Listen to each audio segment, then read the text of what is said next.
আসসালামু আলাইকুম বন্ধুরা, আমি নাইমা ইসলাম রিপা, নাইমা উইথ আদিয়া চ্যানেল থেকে বলছিলাম। আজকে তোমাদের বানিয়ে দেখাবো পাস্তার রেসিপি ম্যাকারনি। এই জন্য আমরা মার্কেটে এসেছি। এখান থেকে এই পাস্তাটা নিচ্ছি আমরা, আর কি ম্যাকারনিটা নিচ্ছি, আর হচ্ছে তোমার নিচ্ছি চিজ। যা যা প্রয়োজন হয় সেগুলো সব বাজার করলাম। এর আগের ভিডিওতে এই বাজারটা দেখানো হয়েছে, মাঝখানে একটু দেখালাম। তো আমি পাস্তার রেসিপিটা পুরাটা দিলাম, আশা করছি তোমাদের ভালো লাগবে। আর এখানে একটা ইনফরমেশন দিই, আমি যে কাঁচা টমেটো সেদ্ধ করে ব্লেন্ড করে নিয়েছি, এটা আমি বলতে ভুলে গিয়েছি, এটা বাজার থেকে টমেটো পেস্ট দিলেও কালারটা খুব সুন্দর আসবে। তো শুরু করছি আমার পাস্তা। আসসালামু আলাইকুম বন্ধুরা, আশা করছি সবাই ভালো আছেন। আমি নাইমা ইসলাম রিপা, নাইমা উইথ আদিয়া চ্যানেল থেকে। তো আজকে আমি অনেক দিন পরে একটু রান্না রেসিপি দেখাবো। তো আমি বানাবো পাস্তা, টমেটো দিয়ে পাস্তা বানাবো। তো দেখি কি কি লাগছে উপকরণ। ফার্স্ট তো লাগবে হচ্ছে পাস্তা, এটা যে কোনো শেপ, যে কোনো সাইজ, যে কোনো ডিজাইন নিতে পারো, সমস্যা নেই। তারপর লাগছে হচ্ছে বাটার, যে কোনো ব্র্যান্ড, যে কোনো ইয়ে লাগবে। তারপর লাগছে হচ্ছে তোমার চিজ, মজারেলা চিজ, এটা ছাড়া হবে না, এটা লাগবে এটাই। কারণ অন্য চিজ দিলে ওটা গলে যাবে, যেটা পিৎজাতে দেয় ওই চিজ হবে না, এটা মজারেলা চিজই লাগবে, এরকম যেটা তোমার ওই কি নারিকেল টাইপের একটু থাকবে সেই টাইপের। আর হচ্ছে এই দেখো, ওই যে এটা মজারেলা চিজ, এটা আমি তুর্কির নিয়েছি।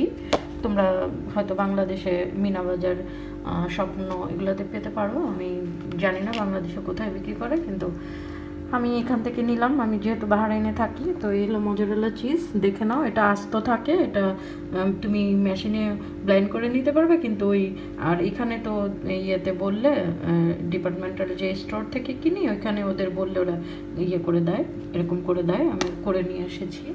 আর লাগবে হচ্ছে তোমার অরিগানো লাগবে, এটা হলো অরিগানো, দেখো এরকম। আর লাগছে অলিভ অয়েল তোমরা যেটা ইচ্ছা সেটাই নিতে পারো, যে কোনো তেলও নিতে পারো, সমস্যা নেই। অলিভ অয়েল দিতে হবে এমন কোনো কথা নাই। খালি তোমার পাস্তা কিংবা নুডলস যেটাই বানাও, তেল পরিমাণে অনেক অল্প দিতে হবে, যেন তেল না থাকে, তাহলে ওটা খেতে ভালো লাগে না। আর এখানে লাগছে তোমার রসুন, আমি 4-5 কোয়া রসুন নিয়েছি, একটা পেঁয়াজ নিয়েছি। এত পেঁয়াজ দেবো না, অল্প একটু দিব, পেঁয়াজ আমার ভালো লাগে না। কাঁচামরিচ নিয়েছি, এটা ঝালের জন্য, যার যেরকম ঝাল খেতে ইচ্ছা করে, এটা যার উপর ডিপেন্ড করে। আর টমেটো নিয়েছি, টমেটোটা যত সুন্দর হবে, টমেটোটা যত পাকা হবে, যত লাল হবে, এটার কালারও তত ভালো হবে। তো আপাতত আর লাগবে লবণ এখানে নাই, আমি কিচেনে আছি। আর প্যান লাগবে, তো এগুলো হচ্ছে তোমার মোটামুটি। আর এখানে তোমরা চিংড়ি মাছ দিতে পারো, আবার চিংড়ি মাছ নাও দিতে পারো, সমস্যা নাই। আর ধনে পাতা দিতে পারো, ধনে পাতাটা আমার ফ্রিজের, ধনে পাতাটা বের করি নাই, ওটা অপশনাল, ইচ্ছা। তো এই হচ্ছে পাস্তা রান্নার প্রিপারেশন। তো আমি এখন প্রিপারেশনে যাচ্ছি, তোমাদের দেখাচ্ছি সেটাই কি কি প্রিপারেশন। ওইখানে তোমার পেঁয়াজ আগে কুচি করে নিতে হবে, তারপরে রসুন কুচি করে নিতে হবে, আর টমেটো আর পাস্তা এই আলাদা আলাদা করে সেদ্ধ করে নিতে হবে, আর টমেটো ব্লেন্ড করতে হবে। এই হচ্ছে কাজ। তো চলো চলে যাই। জাস্ট ছেলার জন্য এরকম চামড়াটা একটু কেটে নিতে হবে, জাস্ট চামড়াটা যেন ছাড়ানো যায় ওইভাবে। আমি 3টা টমেটো নিয়েছি, তোমরা এই যে এরকম করে হালকা একটু প্রেস করে 2টা কেটে নিবে, 4টা ইয়ে দিয়ে, যাতে চামড়াটা কেটে যায়। হ্যাঁ, তো এভাবে হচ্ছে টমেটো কাটতে হবে। আমার 1 হাত, এই জন্য আমি দেখাতে পারছি না। তো এইভাবে টমেটোটা কেটে নিতে হবে, নিয়ে এটা তোমার সেদ্ধ দিতে হবে। জাস্ট এটা খুলে ফেলে ব্লেন্ড করতে হবে, এইটাই। তো এখানে আমি পেঁয়াজ কুচি করে নিয়েছি, আমি অর্ধেক পেঁয়াজ দিয়েছি, দেখো, কারণ আমার পেঁয়াজ পছন্দ না। আর এখানে তোমার 5 কোয়া তো দিয়েছি, আমি 4 কোয়া নিয়েছি রসুন, এটা কুচি করে নিয়েছি। এভাবে বললাম আমি 1 হাতে করছি, তাই দেখাতে পারিনি। আর এই হলো টমেটো, এখানে আমি 1 কাপ না, ঠিক একটা গ্লাসের 1 গ্লাস পানি দিয়ে জাস্ট এটা সিদ্ধ করব, এই চামড়াটা উঠে যাওয়ার জন্য।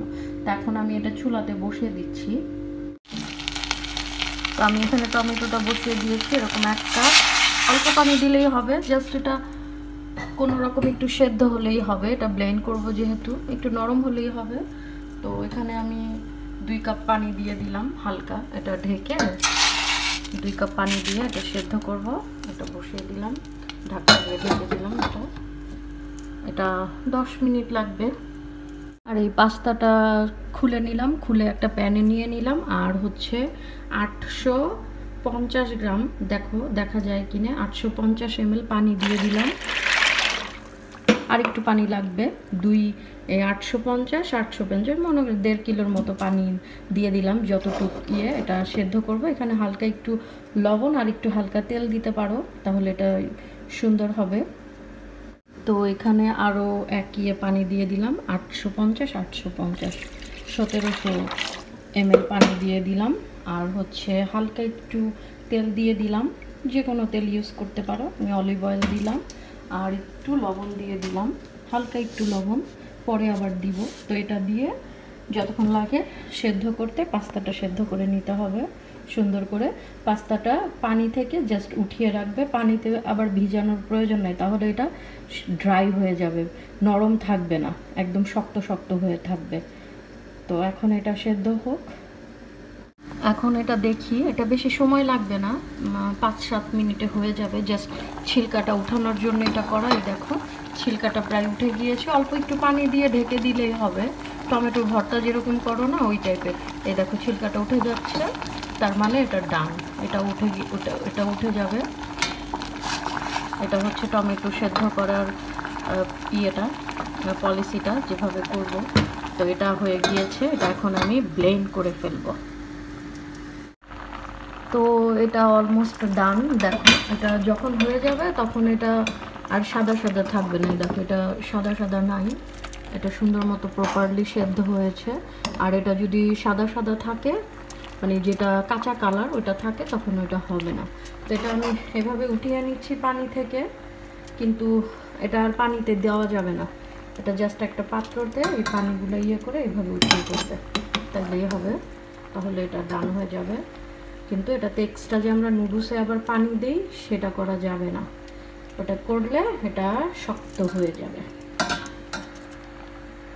তো এখন আমি পাস্তাটা উঠাই ফেলবো সব। আর এখানে টমেটোগুলো ছিলে নিয়েছি, টমেটোটা এখন ব্লেন্ড করে নিব। টমেটো আর একটু বেশি লাগতো, আমি মনে করেছি পাস্তা অল্প, তাই অল্প টমেটো নিয়েছি। তোমরা এখানে 6টা টমেটো নিলে একদম টমেটোর মাখামাখি হয়ে যাবে। আমার টমেটোটা একটু কম পড়ে গিয়েছে। তো আমি টমেটোগুলো ব্লেন্ড করে নিলাম। এই দেখো টমেটো ব্লেন্ড হয়ে গিয়েছে সুন্দর মতো। এখানে প্যানটা বসিয়ে নিলাম। তো এখানে দিয়ে দিলাম আমি 2-3 চামচ অলিভ অয়েল। তো তোমাদের যে কোনো তেল দিতে পারো, সমস্যা নাই। আর দিয়ে দিলাম এখানে কেটে রাখা রসুন কুচি।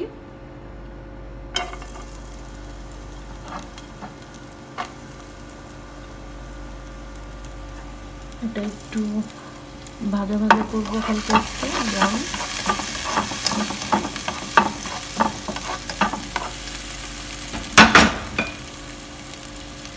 তো আর দিয়ে দিলাম পেঁয়াজ কুচি।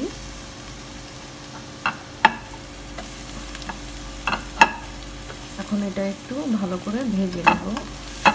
আর এখানে দিয়ে দিব বাটার, 1 চামচ বাটার বেশি করে দিয়েছি। বাটার খুব পছন্দ আমাদের, তো এই জন্য বাটারটা বেশি করে দিলাম। তো এই বাটারটা দিয়ে এটা ভালো করে একটু ভাজতে হবে। এটা এখন ব্রাউন কালার হয়ে গিয়েছে। এখন এখানে আমি দিয়ে দিচ্ছি ব্লেন্ড করা টমেটোগুলো। রান্না আসলে অনেক কষ্টসাধ্য বিষয়, রান্না করা তো ইজি না। তো দিয়ে দিলাম টমেটো পেস্টগুলো। এখানে এটা ভালো করে একটু নাড়বো। এটা একটু ড্রাই করতে হবে, এটা ভালো করে রান্না করতে হবে। তো এখন আমি এখানে দিয়ে দিব হালকা অরিগ্যানো, হালকা অল্প দিতে হবে। ও এটা আমি খুলিনি, কভারটা একটু খুলে নিই। তো এখন এখানে এই অরিগ্যানোটা দিয়ে দিলাম হালকা, বেশি না, বেশি দিলে আবার তেতো হয়ে যাবে। ওই আধা চামচের মতো দিলাম। আর দিয়ে দিলাম হালকা লবণ।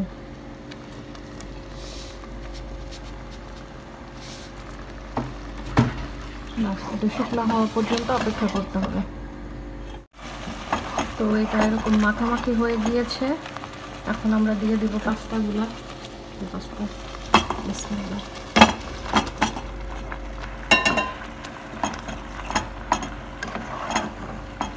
ভালো করে মিক্স করতে হবে। আর এখানে দিয়ে দিই হচ্ছে কাঁচামরিচ, ধনেপাতা, পরেও দিতে পারো, একই কথা, আগে পরে। ঝালটা যার যার টেস্ট অনুযায়ী, যে যেরকম ঝাল খাও।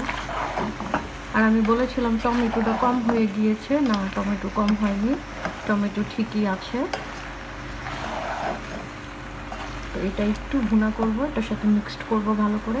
আর টমেটোটা পানিটা শুকানোর জন্য 5-7 মিনিট এটা বয়েল করতে হবে আর কি, ভুনা করতে হবে।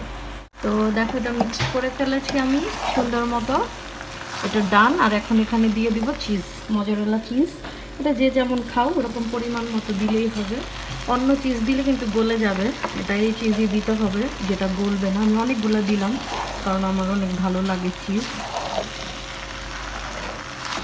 অনেকটা দেখা যায় নারিকেল। তো এই হচ্ছে আমার পাস্তা। টমেটোটা আর একটু বেশি করে দিতে পারো, এটাও ঠিক আছে, বাট আর একটু বেশি করে দিলেও আরও কালারটা ভালো আসবে। এই ডান আমার পাস্তা, চিজ পাস্তা।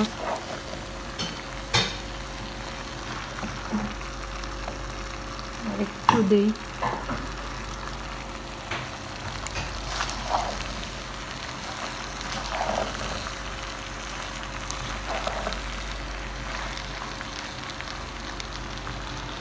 এই হচ্ছে ডান আমার চিজ পাস্তা। ফাইনালি এই আমার পাস্তা, চিজ পাস্তা, যেটাকে ম্যাকারোনিও বলে থাকে, ম্যাকারোনি বলে, বাংলায় পাস্তা বলে। তো ফাইনালি এই পাস্তাটা আমি বানালাম, খুবই সুন্দর হয়েছে, আমার তো অনেক ভালো লাগছে। তো আমাদের একটা কুক দেখো কি বলে, হলো আমাদের শেকের শেফ, তাকে আমি খাওয়াচ্ছি বানিয়ে। এখন বলেন তো কেমন হয়েছে? নাম্বার 1। সত্যি কথা, সব ঠিকঠাক মনে হয়, একটু টমেটোটা কম পড়েছে। এই আমার পাস্তা, না ভালোই হয়েছে। ও কোনোদিন প্রশংসা করে না, জীবনেও না, এত রান্না করি কোনোদিনও বলে না। তো এটা আমাদের শেকের কুক, আমরা এখন শেকের কিচেনেই আছি, তো ওকে খেতে দিলাম। এই পাস্তাটা রান্নাম অনেক কষ্ট করে। তাই আজকে আমাদের ভিডিও ছিল।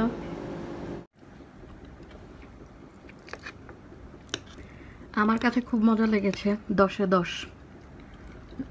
নিজের রান্নার প্রশংসা নিজেই করি, খুবই ভালো লেগেছে।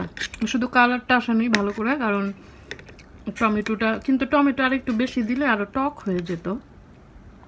দেখো খুব মজা হয়েছে। অনেকবার রান্না করেছি কিন্তু পারফেক্ট হয়নি, আজকেরটা পারফেক্ট হয়েছে।